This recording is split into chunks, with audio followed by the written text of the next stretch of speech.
ಜೈ ಹಿಂದ್ ಸ್ನೇಹಿತರೆ, ಇವತ್ತಿನ ವಿಡಿಯೋದಲ್ಲಿ ಏಪ್ರಿಲ್ 2026ರ ಮೋಸ್ಟ್ ಇಂಪಾರ್ಟೆಂಟ್ ಕರೆಂಟ್ ಅಫೇರ್ಸ್ 70ರಿಂದ 100ರವರೆಗಿನ ಪ್ರಶ್ನೆಗಳನ್ನು ನೋಡೋಣ. ಹಿಂದಿನ ವಿಡಿಯೋಗಳನ್ನು ಕೂಡ ನೋಡಿ ಅಂತ ಹೇಳ್ತಾ ಇವತ್ತಿನ ಸೆಷನ್ ಸ್ಟಾರ್ಟ್ ಮಾಡ್ತಿದ್ದೀವಿ. ಮೊದಲ ಪ್ರಶ್ನೆ ಈ ರೀತಿ ಇದೆ: ಯಾವ ದೇಶವು ತಿಯಾಂಗಾಂಗ ಸ್ಪೇಸ್ ಸ್ಟೇಷನ್ ಮಿಷನ್ ಅನ್ನು ಲಾಂಚ್ ಮಾಡ್ತು? ಸರಿಯಾದ ಉತ್ತರ ಪಾಕಿಸ್ತಾನ. ಆಕ್ಚುಲಿ ಇದು ಲಾಂಚ್ ಮಾಡಿದ್ದು ಚೀನಾ ಆದರೂ ಕೂಡ ತಿಯಾಂಗಾಂಗ ಸ್ಪೇಸ್ ಸ್ಟೇಷನ್ ಪಾಕಿಸ್ತಾನಕ್ಕೆ ಸಂಬಂಧಪಟ್ಟಿದ್ದು. ಯಾಕಂದ್ರೆ ನೋಡಿ, ಚೀನಾ ಲಾಂಚ್ ಮಾಡುತ್ತೆ, ಆದರೆ ವಿಶೇಷತೆ ಏನು ಕೇಳಿದ್ರೆ ಪಾಕಿಸ್ತಾನದ ಆಸ್ಟ್ರೋನಟ್ಗಳನ್ನ, ಗಗನಯಾತ್ರಿಗಳನ್ನ ಇದರಲ್ಲಿ ಒಳಪಡಿಸ್ತು. ಪಾಕಿಸ್ತಾನದ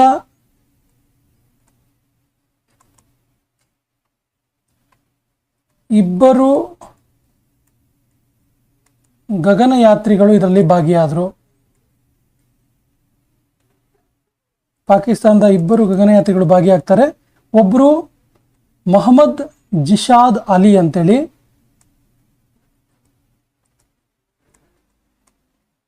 ಮೊಹಮ್ಮದ್ ಜಿಶಾದ್ ಅಲಿ ಅಂತೇಳಿ, ಇನ್ನೊಬ್ರು ಖುರ್ರಮ್ ದಾವೂದ್ ಅಂತೇಳಿ. ಸ್ನೇಹಿತರೆ, ಈ ಪ್ರಶ್ನೆ ತುಂಬಾ ಇಂಪಾರ್ಟೆಂಟ್ ಆಗುತ್ತೆ. ಯಾಕಂದ್ರೆ ಚೀನಾ ಇದುವರೆಗೆ ಪ್ರಪಂಚದ ಬೇರೆ ಯಾವುದೋ ಒಂದು ಹೊರ ದೇಶದ ಇಬ್ಬರು ಗಗನಯಾತ್ರಿಗಳನ್ನ ತನ್ನ ಸ್ಪೇಸ್ ಮಿಷನ್ ನಲ್ಲಿ, ಸ್ಪೇಸ್ ಸ್ಟೇಷನ್ ಅಲ್ಲಿ ಅಳವಡಿಸಿಕೊಂಡಿದ್ದು ಇದೇ ಮೊಟ್ಟ ಮೊದಲಿಗೆ. ಹಾಗಾಗಿ ತುಂಬಾ ಇಂಪಾರ್ಟೆಂಟ್ ಆಗುತ್ತೆ. ಚೀನಾ ದೇಶ ಮೊದಲ ಬಾರಿಗೆ ವಿದೇಶಿಯರನ್ನ ಈ ಸ್ಯಾಟಲೈಟ್ ಒಳಗಡೆ ಕಳಿಸ್ತು. ಸೊ ಚೀನಿ ಯಾತ್ರಿಗಳ ಜೊತೆಗೆ, ಚೀನಾದ ಗಗನಯಾತ್ರಿಗಳ ಜೊತೆಗೆ ಪಾಕಿಸ್ತಾನದ ಈ ಇಬ್ಬರು ಗಗನಯಾತ್ರಿಗಳು ಸ್ಪೇಸ್ ಸ್ಟೇಷನ್ ಮಿಷನ್ ಅಲ್ಲಿ ಭಾಗಿಯಾಗಲಿದ್ದಾರೆ. ಈ ಕೆಳಗಿನ ಯಾವ ಸ್ಥಳದಲ್ಲಿ ಬುಲೆಟ್ ಟ್ರೈನ್ ನಿರ್ಮಾಣ ಪ್ಲಾಂಟ್ ಆದಿತ್ಯ ಉದ್ಘಾಟನೆ ಮಾಡಲಾಯಿತು? ಸೊ ಬುಲೆಟ್ ಟ್ರೈನ್ ನಿರ್ಮಾಣದ ಒಂದು ಪ್ಲಾಂಟ್ ಏನಿದೆ ಅದರ ಹೆಸರು ಆದಿತ್ಯ ಅಂತೇಳಿ. ಎಲ್ಲಿ ಉದ್ಘಾಟನೆ ಮಾಡಿದ್ರು ಕೇಳಿದ್ರೆ ಬೆಂಗಳೂರಲ್ಲಿ. Option D is the right answer. ಭೌತ ವಿಜ್ಞಾನ ಕ್ಷೇತ್ರದಲ್ಲಿ ಬ್ರೇಕ್ ಥ್ರೂ ಪುರಸ್ಕಾರ 2026ರ ವಿಜೇತರು ಯಾರು? ವೆರಿ ವೆರಿ ಇಂಪಾರ್ಟೆಂಟ್ ಇದೆ ಕ್ವಶನ್, ನೋಟ್ ಮಾಡ್ಕೊಳ್ಳಿ. ಯಾಕಂದ್ರೆ ಈ ಬ್ರೇಕ್ ಥ್ರೂ ಅವಾರ್ಡ್ ಅನ್ನ ಆಸ್ಕರ್ಸ್ ಆಫ್ ಸೈನ್ಸ್ ಅಂತ ಕರೀತಾರೆ. ಆಸ್ಕರ್ಸ್ ಆಫ್ ಸೈನ್ಸ್ ಅಂತ ಕರೀತಾರೆ. ಸೊ ಈ ಒಂದು ಪ್ರಶಸ್ತಿಯನ್ನು ಪಡೆದ ಮೊದಲ ಭಾರತೀಯ ಯಾರು ಕೇಳಿದ್ರೆ Athanu Nath. Option D is the right answer. Athanu Nath, option D is the right answer. So ಇವರು ಮೊದಲ ಭಾರತೀಯ ಆಗ್ತಾರೆ. ಇವರು ಅಮೆರಿಕದ ಫೆಮಿಲಸ್ನಲ್ಲಿ ಮ್ಯೂನ್ 42 ಎನ್ನುವಂಥ ಮಿಷನ್ಗೆ ನೀಡಿದಂಥ ಕೊಡುಗೆಗೆ, ಮ್ಯೂನ್ 42 ಇದಕ್ಕೆ ನೀಡಿದ ಕೊಡುಗೆಗೆ ಈ ಅವಾರ್ಡ್ ನೀಡಲಾಗಿದೆ. ನೀಡಿದ ಕೊಡುಗೆಗೆ ಇವರಿಗೆ ಬ್ರೇಕ್ ಥ್ರೂ ಅವಾರ್ಡ್ 2026 ದೊರೆಯಿತು. ಲಂಡನ್ ಮ್ಯಾರಥಾನ್ನಲ್ಲಿ ಅತಿ ವೇಗವಾಗಿ ಓಡಿ ದಾಖಲೆ ನಿರ್ಮಿಸಿದವರು ಯಾರು? ಸರಿ ಉತ್ತರ option B, Sebastian Sawe. Option B is the right answer, Sebastian Sawe. ಇವರು 1 ಗಂಟೆ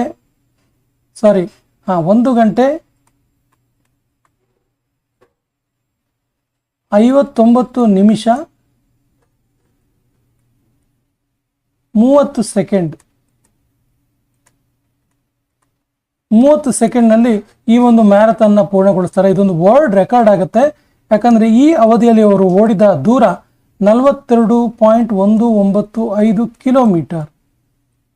42.195 ಕಿಲೋಮೀಟರ್ನ ಕೇವಲ 1 ಗಂಟೆ 59 ನಿಮಿಷ 30 ಸೆಕೆಂಡ್ನಲ್ಲಿ ಓಡೋದ್ರ ಮೂಲಕ ಒಂದು ಹೊಸ ವರ್ಲ್ಡ್ ರೆಕಾರ್ಡ್ ಮಾಡಿದ್ದು Sebastian Sawe. Option B is the right answer. ಪ್ರತಿಷ್ಠಿತ ಲಾರಿಯಸ್ ವರ್ಲ್ಡ್ ಸ್ಪೋರ್ಟ್ಸ್ ಅವಾರ್ಡ್ 2026 ನಲ್ಲಿ sportswoman of the year ಪ್ರಶಸ್ತಿಯನ್ನು ಯಾರು ಪಡ್ಕೊಂಡ್ರು?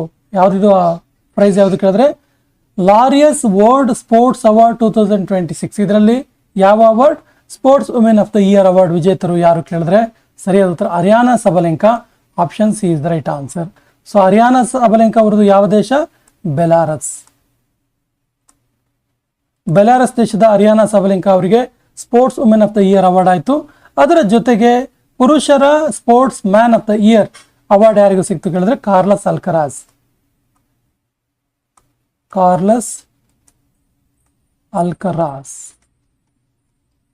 ಇವರು ಸ್ಪೇನ್ ದೇಶದ ಟೆನ್ನಿಸ್ ತಾರೆ. ಸೊ ಇವರಿಗೆ sportsman of the year award ಸಿಕ್ತು. Sportsman of the year 2026 award ದೊರೆಯಿತು. 9ನೇ ಹಿಂದೂ ಸಾಗರ ಸಮ್ಮೇಳನ ಎಲ್ಲಿ ಆಯೋಜಿಸಲಾಗಿತ್ತು? ಸರಿಯಾದ ಉತ್ತರ, ಇದನ್ನು ಪೋರ್ಟ್ ಲೂಯಿಸ್ನಲ್ಲಿ ಆಯೋಜಿಸಲಾಗಿತ್ತು. Option D is the right answer. Port Louis, Mauritius ದೇಶದಲ್ಲಿ ಬರ್ತಿದ್ದು. ಮಾರಿಷಸ್ ದೇಶದ ಪೋರ್ಟ್ ಲೂಯಿಸ್ನಲ್ಲಿ 9ನೇ ಹಿಂದೂ ಮಹಾಸಾಗರ ಸಮ್ಮೇಳನವನ್ನು ಆಯೋಜಿಸಲಾಗಿತ್ತು. ಇದರ ಅಧ್ಯಕ್ಷತೆ ವಹಿಸಿದ್ದು ಭಾರತದ ವಿದೇಶಾಂಗ ಸಚಿವ ಎಸ್ ಜಯಶಂಕರ್.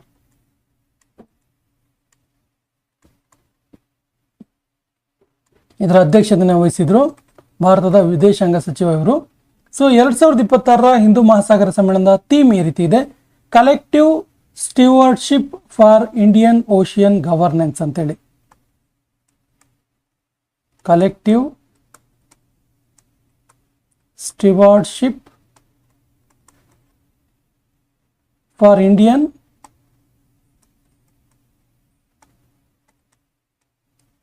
Ocean governance.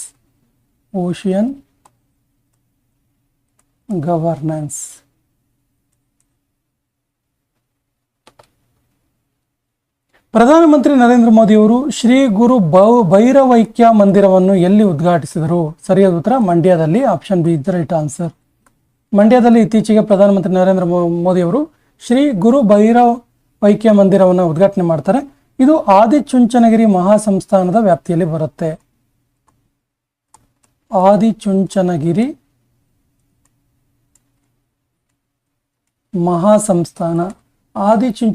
ಮಹಾಸಂಸ್ಥಾನದ ವ್ಯಾಪ್ತಿಯಲ್ಲಿ ಈ ಒಂದು ಭೈರವೈಕ್ಯ ಮಂದಿರ ಬರುತ್ತೆ, ಮಂಡ್ಯದಲ್ಲಿದೆ. ವಿಶೇಷತೆ ಏನು ಕೇಳಿದ್ರೆ ಇದು ದ್ರಾವಿಡ ಶೈಲಿಯಲ್ಲಿದೆ. ಇನ್ನೊಂದು ಪ್ರಮುಖ ಅಂಶವನ್ನು ಕೇಳ್ಬೋದು ನೋಡಿ, ಮಂಡ್ಯದಲ್ಲಿ ಇತ್ತೀಚೆಗೆ ನಿರ್ಮಿಸಲಾದಂಥ ಭೈರವೈಕ್ಯ ಮಂದಿರ ಯಾವ ಒಂದು ಶೈಲಿಯಿಂದ ಪ್ರಭಾವಿತಗೊಂಡಿದೆ ಅಂತ ಕೇಳಿದ್ರೆ ಕೊನಾರ್ಕ್ ಸೂರ್ಯ ದೇವಾಲಯದಿಂದ ಪ್ರಭಾವಿತಗೊಂಡಿದೆ. ಕೊನಾರ್ಕ್ ಸೂರ್ಯ ದೇವಾಲಯದಿಂದ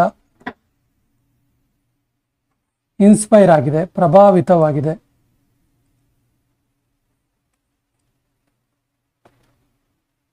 ಯಾವ ರಾಜ್ಯದಲ್ಲಿರುವ ಯಾಣ ಗುಹಾಂತರ ಸ್ಥಳವನ್ನ ಜಿಯೋ ಹೆರಿಟೇಜ್ ಸೈಟ್ ಆಗಿ ಘೋಷಣೆ ಮಾಡಲಾಗಿದೆ? ಸರಿ ಉತ್ತರ, ಕರ್ನಾಟಕದಲ್ಲಿರುವುದು. ಇದೊಂದು ಭಾರತೀಯ ಪಾರಂಪರಿಕ ತಾಣ ಅಂತೇಳಿ ಘೋಷಿಸ್ತಾರೆ. ನ್ಯಾಷನಲ್ ಇಂಪಾರ್ಟೆನ್ಸ್, ರಾಷ್ಟ್ರೀಯ ಪ್ರಾಮುಖ್ಯತೆಯನ್ನು ಪಡ್ಕೊಳ್ತಿದ್ದು, ನ್ಯಾಷನಲ್ ಇಂಪಾರ್ಟೆನ್ಸ್ ಅನ್ನು ಪಡೆದುಕೊಳ್ತು. ಮಿಯಾಮಿ ಓಪನ್ ಟೆನಿಸ್ 2026ರ ಪುರುಷರ ಸಿಂಗಲ್ಸ್ ವಿಜೇತರು ಯಾರು? ಸರಿ ಉತ್ತರ, Jannik Sinner. Option C is the right answer. ಈ ಒಂದು ಪ್ರೈಸ್ ಅನ್ನು ಗೆಲ್ಲೋದ್ರ ಮೂಲಕ ಇವರು ಸನ್ಶೈನ್ ಡಬಲ್ ಅಂತೇಳಿ ಅವಾರ್ಡ್ ಅನ್ನು ಪಡ್ಕೊಂಡ್ರು. ಸನ್ಶೈನ್ ಡಬಲ್ ಏನಿದು? ಸನ್ಶೈನ್ ಡಬಲ್ ಅಂತ ಕೇಳಿದ್ರೆ ಒಂದೇ ವರ್ಷದಲ್ಲಿ 2 ಓಪನ್ ಟೆನಿಸ್ ಅನ್ನ ವಿಜೇತರಾದರೆ ಅವರಿಗೆ ಸನ್ಶೈನ್ ಡಬಲ್ ಅಂತ ಕರೀತಾರೆ. ಸೊ ಜನ್ನಿಕ್ ಸಿನ್ನರ್ ಇದಾರಲ್ಲ, ಒಂದೇ ವರ್ಷದಲ್ಲಿ 2 ಪಡ್ಕೊಂಡ್ರು. ಇನ್ನೊಂದು ಯಾವುದು ಕೇಳಿದ್ರೆ Indian Wells open, Indian Wells open ಪುರುಷರ ಸಿಂಗಲ್ಸ್ ವಿಜೇತರು ಕೂಡ ಯಾರು? ಜನ್ನಿಕ್ ಸಿನ್ನರ್. ಹಾಗೆಯೇ ಮಿಯಾಮಿ ಓಪನ್ ಟೆನಿಸ್ 2026 ವಿಜೇತರು ಕೂಡ ಜನ್ನಿಕ್ ಸಿನ್ನರ್. ಹಾಗಾಗಿ ಇವರಿಗೆ ಸನ್ಶೈನ್ ಡಬಲ್ ಅಂತೇಳಿ ಕರೆಯಲಾಯಿತು. ಹಾಗಾದ್ರೆ ಈ ಮಿಯಾಮಿ ಓಪನ್ ಟೆನಿಸ್ 2026ರ ಮಹಿಳೆಯರ ಸಿಂಗಲ್ಸ್ ವಿಜೇತರು ಯಾರು ಕೇಳಿದ್ರೆ, ಮಹಿಳಾ ಸಿಂಗಲ್ಸ್ ವಿಜೇತರು. ಸೊ ಮಹಿಳಾ ಸಿಂಗಲ್ಸ್ ವಿಜೇತರು ಯಾರು ಅಂತ ಕೇಳಿದ್ರೆ ಅರಿಯಾನಾ ಸಬಲೆಂಕಾ. ಅರಿಯಾನಾ ಸಬಲೆಂಕಾ ಯಾವ ದೇಶದವರು ಇವರು? ಬೆಲಾರಸ್ ದೇಶದವರು. ಈ ಅಂಶ ಕೂಡ ಗೊತ್ತಿರಲಿ. ಮುಖ್ಯಮಂತ್ರಿ ಅನ್ನಪೂರ್ಣ ಯೋಜನೆ ಯಾವ ರಾಜ್ಯದಲ್ಲಿ ಪ್ರಾರಂಭಿಸಲಾಯಿತು? ಸರಿಯಾದ ಉತ್ತರ, ಒಡಿಶಾ ರಾಜ್ಯದಲ್ಲಿ. ಇದರ ವಿಶೇಷತೆ ಏನು ಕೇಳಿದ್ರೆ ಈ ಫಲಾನುಭವಿಗಳಿಗೆ ಅಂದರೆ BPL ಕಾರ್ಡ್ ಪಡಿತರ ಒಂದು ಚೀಟಿಯನ್ನು ಪಡೆದವರಿಗೆ, ಫಲಾನುಭವಿಗಳಿಗೆ ಹೆಚ್ಚುವರಿ ಅಕ್ಕಿಯನ್ನು ನೀಡುವ ಯೋಜನೆ.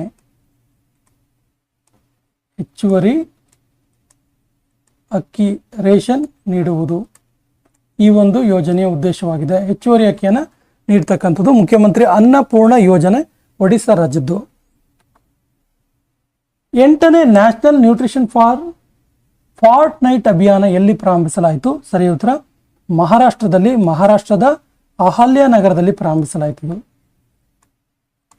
ಮಹಾರಾಷ್ಟ್ರದ ಅಹಲ್ಯ ನಗರದಲ್ಲಿ ಪ್ರಾರಂಭಿಸಲಾಯಿತು. ಇದು ಏಪ್ರಿಲ್, ಈ ಒಂದು ಅಭಿಯಾನ ಇದೆಯಲ್ಲ, ಏಪ್ರಿಲ್ 9ರಿಂದ ಏಪ್ರಿಲ್ 23ರವರೆಗೆ ಈ ಒಂದು ಅಭಿಯಾನ ನಡೆಯಿತು. ಪ್ರಪಂಚದ ಮೊದಲ ಪರ್ಮನೆಂಟ್ ನ್ಯೂಕ್ಲಿಯರ್ ವೇಸ್ಟ್ ಡಿಪೋಸಿಟರಿ ಓಂಕಾಲೋ ಅಂತ ಅದರ ಹೆಸರು. ಇದನ್ನು ಎಲ್ಲಿ ನಿರ್ಮಿಸಲಾಯಿತು? ಸರಿಯಾದ ಉತ್ತರ, ಇದನ್ನು ಫಿನ್ಲೆಂಡಲ್ಲಿ ನಿರ್ಮಿಸಲಾಯಿತು. ಇದರ ವಿಶೇಷತೆ ಏನು ಕೇಳಿದ್ರೆ, ಈ ಒಂದು nuclear waste repository, permanent nuclear waste repository ಇದೆಯಲ್ಲ, ಇದನ್ನು ಸುಮಾರು ಭೂಮಿಯ ಒಳಗೆ 400ರಿಂದ 450 ಮೀಟರ್ ಭೂಮಿಯ ಆಳದಲ್ಲಿ ಇದನ್ನು ನಿರ್ಮಿಸಲಾಯಿತು. ಭೂಮಿಯ ಆಳದಲ್ಲಿ ಈ ವೇಸ್ಟ್ ಡಿಸ್ಪೋಸಲ್ನ ನಿರ್ಮಿಸಲಾಯಿತು. ಯಾವ ರಾಜ್ಯದ ಪೊಲೀಸರು ಮಾದಕ ಪದಾರ್ಥಗಳನ್ನು ಪತ್ತೆ ಹಚ್ಚಲು ನರಿತ್ AI ಎಂಬ ಸಿಸ್ಟಮ್ ಅನ್ನು ಲಾಂಚ್ ಮಾಡಿದ್ರು? ಸರಿಯಾದ ಉತ್ತರ ಗುಜರಾತ್ ರಾಜ್ಯದಲ್ಲಿ. Option C is right answer. Actually ಏನಿದು ನರಿತ್ ಅಂತ ಕೇಳಿದ್ರೆ ನೋಟ್ ಮಾಡ್ಕೊಳ್ಳಿ.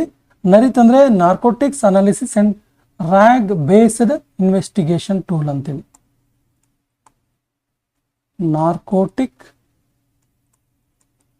ನಾರ್ಕೋಟಿಕ್ ಅನಾಲಿಸಿಸ್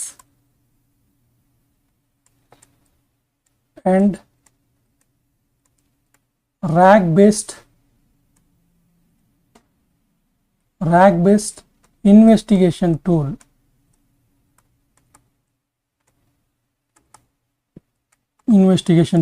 ಇದು ನರಿತ್ ಅಂದ್ರೆ ಗುಜರಾತ್ ರಾಜ್ಯದ ಪೊಲೀಸರು ಇದನ್ನ ಲಾಂಚ್ ಮಾಡಿದ್ರು. ಫಿಡೆ ಮಹಿಳಾ ಕ್ಯಾಂಡಿಡೇಟ್ ಟೂರ್ನಮೆಂಟ್ 2026 ನ ವಿಜೇತರು ಯಾರು? ಸರಿಯಾದ ಉತ್ತರ Vaishali Ramesh Babu. Option C is the right answer. Vaishali Ramesh Babu ಈ ಒಂದು ಪ್ರಶಸ್ತಿ ಗೆದ್ದ ಮೊದಲ ಮಹಿಳೆ, ಇವರು ಮೊದಲ ಭಾರತೀಯ ಮಹಿಳೆ.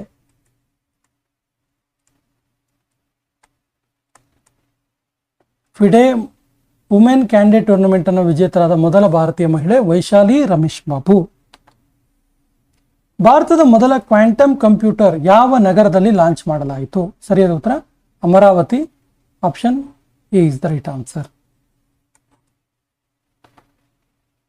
ಇಂಟರ್ನ್ಯಾಷನಲ್ ಬುಕರ್ ಪುರಸ್ಕಾರ 2026ರ ವಿಜೇತರು ಯಾರು? ಸರಿಯಾದ ಉತ್ತರ Padma Vishwanathan. Option D is the right answer. World para archery series 2026 ನಲ್ಲಿ ಮೊದಲ ಸ್ಥಾನದಲ್ಲಿರುವ ದೇಶ ಯಾವುದು? ಸರಿ ಉತ್ತರ ಭಾರತ. ಭಾರತ ಒಟ್ಟು 16 ಪದಕವನ್ನು ಪಡ್ಕೊಳ್ತಿದ್ರಲ್ಲಿ. ಟೋಟಲ್ 16 ಪದಕಗಳು. ಇದನ್ನ ನೋಡ್ತಾ ಹೋದ್ರೆ 7 ಚಿನ್ನ, 5 ಬೆಳ್ಳಿ ಮತ್ತು 4 ಕಂಚು, ಒಟ್ಟಾರೆ 16 ಪದಕವನ್ನು ಪಡ್ಕೊಳ್ತು ಮತ್ತು ಮೊದಲ ಸ್ಥಾನದಲ್ಲಿದೆ ಭಾರತ. ಭಾರತದ ಯಾವ ರಾಜ್ಯದಲ್ಲಿ ಜೋನಗಿರಿ ಗೋಲ್ಡ್ ಪ್ರಾಜೆಕ್ಟ್ ಪ್ರಾರಂಭಿಸಲಾಯಿತು? ಸರಿಯಾದ ಉತ್ತರ ಕರ್ನೂಲ್, ಆಂಧ್ರ ಪ್ರದೇಶದ ಕರ್ನೂಲ್ನಲ್ಲಿ. ಆಂಧ್ರ ಪ್ರದೇಶ ರಾಜ್ಯದ ಕರ್ನೂಲ್ನಲ್ಲಿ ಜೋನಗಿರಿ ಗೋಲ್ಡ್ ಪ್ರಾಜೆಕ್ಟ್ ಅನ್ನು ಪ್ರಾರಂಭ ಮಾಡಲಾಯಿತು. ಇದು first private sector gold main ಆಗಿದೆ. ಇಂಪಾರ್ಟೆಂಟ್, ನೋಟ್ ಮಾಡ್ಕೊಳ್ಳಿ. ಮೊದಲ ಪ್ರೈವೇಟ್ ಸೆಕ್ಟರ್ ಗೋಲ್ಡ್ ಮೈನ್.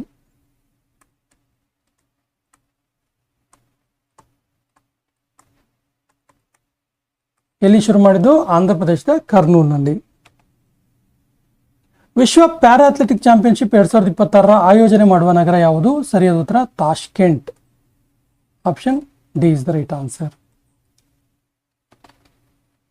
ಸಮುದ್ರ ಸ್ಥಾನಿಕ್ ಯೋಜನೆ ಲಾಂಚ್ ಮಾಡಿದ ಭಾರತದ ಮೊದಲ ರಾಜ್ಯ ಯಾವುದು? ಸರಿಯಾದ ಉತ್ತರ Odisha. Option C is the right answer. ರಾಷ್ಟ್ರೀಯ ಸುರಕ್ಷತಾ ಮಾತೃತ್ವ ದಿವಸ 2026 ಯಾವಾಗ ಆಚರಿಸಲಾಯಿತು? ಸರಿ ಉತ್ತರ 11 April. Option C is the right answer. ಈ ಕೆಳಗಿನ ಯಾವ ಶಿಕ್ಷಣ ಸಂಸ್ಥೆಗೆ ಡೀಮ್ ಯೂನಿವರ್ಸಿಟಿ ದರ್ಜೆಯನ್ನು ನೀಡಲಾಯಿತು? ಡೀಮ್ಡ್ ಯೂನಿವರ್ಸಿಟಿ, ಡೀಮ್ಡ್ ವಿವಿ. ಸರಿ ಉತ್ತರ NCERT, national council for education and research training. ಸೈನಿಕ್ ರಣ ಸಂವಾದವನ್ನು ಎಲ್ಲಿ ಆಯೋಜಿಸಲಾಗಿತ್ತು? ಸರಿಯಾದ ಉತ್ತರ ಬೆಂಗಳೂರಿನಲ್ಲಿ ಆಯೋಜಿಸಲಾಗಿತ್ತು. ಇದರ ವಿಶೇಷತೆ ಏನು ಕೇಳಿದ್ರೆ, ಭಾರತದ ಸೈನ್ಯದ 3 ವಿಂಗ್ಗಳಾಗಿರುವಂತಹ ಆರ್ಮಿ ಇರ್ಬೋದು, ಭೂಸೇನೆ ಹಾಗೆಯೇ ನೇವಿ, ನೌಕಾಸೇನೆ ಮತ್ತು ಏರ್ ಫೋರ್ಸ್. ಈ 3 ಫೋರ್ಸ್ಗಳು ಈ ಒಂದು ಇದರಲ್ಲಿ ಭಾಗಿಯಾಗದ್ವು. ಏರ್ ಫೋರ್ಸ್ ಕೂಡ ಇದರಲ್ಲಿ ಭಾಗಿಯಾಗಿರುವಂಥದ್ದು. ಗ್ಲೋಬಲ್ ಎಕ್ಸ್ಪೋ ರ್ಯಾಂಕಿಂಗ್, ಇದು ಗ್ಲೋಬಲ್ ಎಕ್ಸ್ಪೋ ರ್ಯಾಂಕಿಂಗ್ 2025ರಲ್ಲಿ ಭಾರತ ಸ್ಥಾನ ಏನು? ಸರಿಯಾದ ಉತ್ತರ. ಭಾರತ ಇದರಲ್ಲಿ 19ನೇ ಸ್ಥಾನದಲ್ಲಿದೆ. ಹಾಗಾದರೆ ಗ್ಲೋಬಲ್ ಎಕ್ಸ್ಪೋನಲ್ಲಿ ಪ್ರಥಮ, ದ್ವಿತೀಯ, ತೃತೀಯ ಸ್ಥಾನದಲ್ಲಿರುವ ದೇಶಗಳು ಯಾವುದು? ಗ್ಲೋಬಲ್ ಎಕ್ಸ್ಪೋನಲ್ಲಿ ಫಸ್ಟ್ ಪ್ಲೇಸಲ್ಲಿರುವ ದೇಶ ಚೀನಾ, ಸೆಕೆಂಡ್ ಪ್ಲೇಸಲ್ಲಿರುವ ದೇಶ USA, ಥರ್ಡ್ ಪ್ಲೇಸಲ್ಲಿರುವ ದೇಶ Germany. China, USA, Germany. International conference on spacecraft mission operation ಎಲ್ಲಿ ನಡೆಯಿತು? International conference on spacecraft mission, ಈ ಆಪರೇಷನ್ ಎಲ್ಲಿ ನಡೀತು ಕೇಳಿದ್ರೆ ಸರಿಯಾದ ಉತ್ತರ ಬೆಂಗಳೂರಿನಲ್ಲಿ. ಇದೊಂದು ಏನು ಕೇಳಿದ್ರೆ ಆಸ್ಟ್ರೋನಾಟ್ ಎಕ್ಸ್ಪ್ಲೋರೇಷನ್ ಆಗಿದೆ, ಅಂತರಿಕ್ಷ ಎಕ್ಸ್ಪ್ಲೋರೇಷನ್. ಒನ್ ಹೆಲ್ತ್ ಶಿಖರ ಸಮ್ಮೇಳನ ಎಲ್ಲಿ ಆಯೋಜಿಸಲಾಗಿತ್ತು? ಸರಿಯಾದ ಉತ್ತರ ಫ್ರಾನ್ಸ್ನಲ್ಲಿ ಆಯೋಜಿಸಲಾಗಿತ್ತು. ಫ್ರಾನ್ಸ್ನ G7 ಸಮ್ಮೇಳನದಲ್ಲಿ ಇದನ್ನು ಆಯೋಜನೆ ಮಾಡಿರುವಂಥದ್ದು. ಹಾಗೆಯೇ ಈ ಒನ್ ಹೆಲ್ತ್ ಬಗ್ಗೆ ಹೇಳೋದಾದ್ರೆ ಇದರ 2026ರ ಥೀಮ್, ಈ ಶಿಖರ ಸಮ್ಮೇಳನದ ಥೀಮ್ ಏನು ಅಂತ ಕೇಳಿದ್ರೆ global health, climate and environmental changes. Global health, climate and environmental change.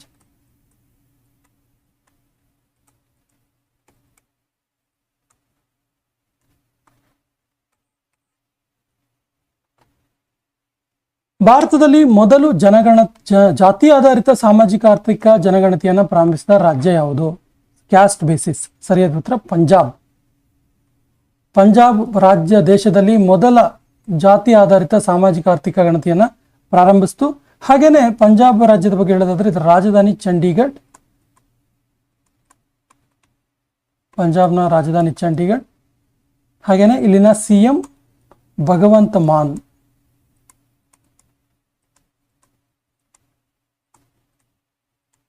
CM. Rangoli Bihu ಉತ್ಸವವನ್ನು ಯಾವ ರಾಜ್ಯದಲ್ಲಿ ಆಚರಿಸಲಾಯಿತು? ಆಕ್ಚುಲಿ ಇದು ರೋಂಗಾಲಿ ಬಿಹು ಅಂತೇಳಿ. ರೋಂಗಾಲಿ ಬಿಹು ಅಂದ ತಕ್ಷಣ ನಿಮ್ಗೆ ಗೊತ್ತಾಗುತ್ತೆ ಇದು ಯಾವ ಒಂದು ರಾಜ್ಯದ ಅಂತೇಳಿ, ಅಸ್ಸಾಂ ರಾಜ್ಯದ್ದು. ಸೊ ರೋಂಗಾಲಿ ಅಂದ್ರೆ ಏನು ಕೇಳಿದ್ರೆ ರೋಂಗಾಲಿ ಬಿಹು ಅಂದ್ರೆ ಚಳಿಗಾಲದಲ್ಲಿ ಆಚರಿಸುವಂಥದ್ದು. ರೋಂಗಾಲಿ ಬಿಹು ಅಂದ್ರೆ ರೋಂಗ್ ಅಂದ್ರೆ ಜಾಯ್ ಅಥವಾ ಹಬ್ಬ ಅಂತೇಳಿ, ಜಾಯ್ ಆರ್ ಫೆಸ್ಟಿವಲ್ ಅಂತೇಳಿ, ಚಳಿಗಾಲದಲ್ಲಿ ಆಚರಿಸುವಂಥ ಒಂದು ಫೆಸ್ಟಿವಲ್ ಇದು. ರಾಜ ರವಿವರ್ಮರ ಯಾವ ಕೃತಿ 167.20 ಕೋಟಿಗೆ ಒಂದು ದಾಖಲೆ ಹರಾಜಾಯಿತು? ಸರಿ ಉತ್ತರ ಯಶೋಧ ಮತ್ತು ಕೃಷ್ಣರ ಒಂದು ಚಿತ್ರ ಕೃತಿ 167.20 ಕೋಟಿಗೆ ಹರಾಜಾಯಿತು. ಇಂಪಾರ್ಟೆಂಟ್ ಇದೆ ಕ್ವಶನ್, ನೋಟ್ ಮಾಡ್ಕೊಳ್ಳಿ. ಇದು ಎಲ್ಲಿ ಈ ಒಂದು ಆಕ್ಷನ್, ಈ ಒಂದು ಹರಾಜು ನಡೀತು ಕೇಳಿದ್ರೆ saffron spring live Mumbai. Saffron spring live action ಮುಂಬೈಯಲ್ಲಿ ನಡೆದಿರುವಂತಹ ಒಂದು ಹರಾಜಿನ ಪ್ರಕ್ರಿಯೆಯಲ್ಲಿ ರಾಜ ರವಿವರ್ಮರ ಯಶೋಧ ಮತ್ತು ಕೃಷ್ಣ ಕೃತಿ 167.20 ಕೋಟಿಗೆ ಹರಾಜಾಯಿತು. ಹಾಗಾದ್ರೆ ಈ ಹರಾಜನ್ನ ಪಡೆದವ್ರು ಯಾರು, ಕೂಗಿದವ್ರು ಯಾರು, ಈ ಚಿತ್ರಕೃತಿಯನ್ನು ಪಡ್ಕೊಂಡವ್ರು ಯಾರು ಅಂತ ಕೇಳಿದ್ರೆ ಇದನ್ನ ಪಡ್ಕೊಂಡಿದ್ದು ಸೈರಸ್ ಎಸ್ ಪೂನಾವಾಲಾ ಅಂತೇಳಿ. ಸೈರಸ್ ಎಸ್ ಪೂನಾವಾಲಾ ಏನಿವರು ಅಂತ ಕೇಳಿದ್ರೆ ಇವರು ಸೆರಮ್ ಇನ್ಸ್ಟಿಟ್ಯೂಟ್ ಆಫ್ ಇಂಡಿಯಾದ MD, serum institute of India ಇದರ MD ಆಗಿದ್ದಾರೆ. ಈ ಸೈರಸ್ ಎಸ್ ಪೂನಾವಾಲಾ ಅವರು ಸ್ಯಾಫ್ರನ್ ಸ್ಪ್ರಿಂಗ್ ಲೈವ್ ಆಕ್ಷನ್ ಮುಂಬೈನಲ್ಲಿ ಯಶೋಧ ಮತ್ತು ಕೃಷ್ಣರ ಒಂದು ಕೃತಿಯನ್ನ, ರಾಜ ರವಿವರ್ಮರ ಕೃತಿಯನ್ನ 167.20 ಕೋಟಿ ದಾಖಲೆ ಹರಾಜಿಗೆ ಪಡೆದುಕೊಂಡ್ರು. ಭೂ ಭಾರತಿ ಪೋರ್ಟಲ್ ಜಾರಿಗೆ ತಂದ ರಾಜ್ಯ ಯಾವುದು? ಸರಿಯಾದ ಉತ್ತರ ತೆಲಂಗಾಣ. ಏನಿದು ಭೂ ಭಾರತಿ ಪೋರ್ಟಲ್ ಅಂತ ಕೇಳಿದ್ರೆ ಭೂ ದಾಖಲೀಕರಣದ ಸರಳ ಮಾಡುವಂಥದ್ದು, ಭೂ ದಾಖಲೀಕರಣದ